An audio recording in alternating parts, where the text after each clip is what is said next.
NBC News national security correspondent Ken Dilanian has been covering issues of COVID relief fraud. He joins us now with more on the fleecing of America. Ken, I know you spoke with a former U.S. attorney who called this, quote, the biggest fraud in a generation. Is it possible for the federal government to recover any of the billions that fraudsters took from the PPP program?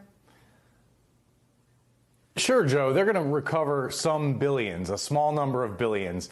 But the vast majority of it, experts tell me, is probably unrecoverable. And it's been really difficult, as I've been reporting on this, to convey the enormous scope of this fraud. One way to think about it, Joe, is that by some estimates, the amount of money that was misspent and stolen rivals the amount of federal money that's in President Biden's 10-year infrastructure program. So this is real money that could have paid for roads and bridges and subways and school lunches and student loans and all kinds of stuff. It wasn't all stolen as in gone out of the country, but a lot of it went to the wrong hands, to people who didn't need it, because, Joe, there were no checks on these PPP loans.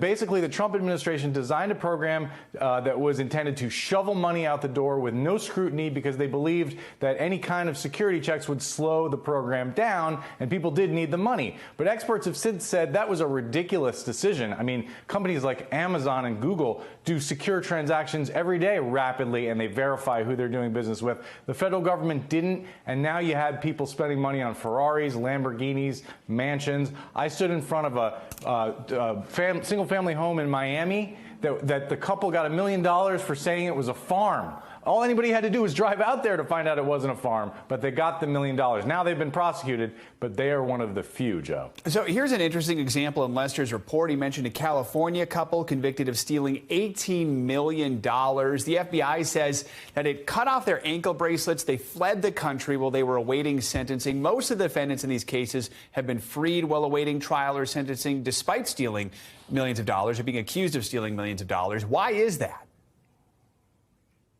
You know, that's a great question. It has a lot to do with COVID. Obviously, during the COVID pandemic, fewer people were being sent to jail. And bail is designed mainly for violent offenders. But there have been a lot of these cases. There's a computer software engineer just down the road from me who was accused of stealing $17 million, was also let out on an ankle monitor. The other day, prosecutors accused him of trying to defraud a bank again and send him to jail. So this is happening, Joe, and it's really a failure of the criminal justice system to take this matter seriously. It's not violent crime, but it is a great injury to the American public. So, Ken, all this begs the question, what is being done to make sure this level of fraud doesn't happen again? So the good news is that the Biden administration tightened down on some of the rules and increased the verification on some of these PPP loans and other kinds of COVID relief money. But I really feel like the country has not come to grips with the dramatic failure here. And there haven't been the kinds of high-profile congressional hearings that this matter deserves. There hasn't been accountability for the people who designed this program. And, Joe, there's only been 178 convictions of people for COVID fraud.